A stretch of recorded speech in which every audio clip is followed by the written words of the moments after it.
ወንድሜ ምንም ከሌለህ ማንም እንደማይፈልግ ታውቃለህ አብሰው በዚህ ሰዓት ፍርሃትህን አስወግድና በፈለከው ስራና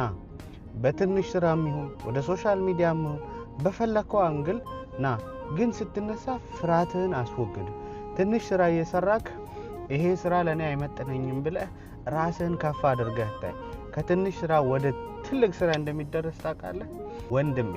አሁን አንድና አንድ ምክር ልንገር ፍርሃትህን አስወግድ ይሄንን ትንሽ ስራ ብጀምር ሰው ምን ይለኛል ማለትን አቁም በዚህ በትንሽ ስራ ላይ እግዚአብሔር እንደሚረዳ እግዚአብሔርን ይዘህ በማንኛውም ሁኔታዎች ላይ ፍርሃትህን አስወግደህና በቲክቶክ ሆነ በሶሻል ሚዲያ በፈለከው አንግል ና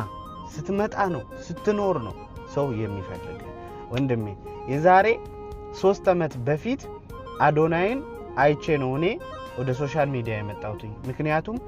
መሃል ሜዳ ላይ ሲጮህ ማንንም ምንም አላለም ምክንያቱም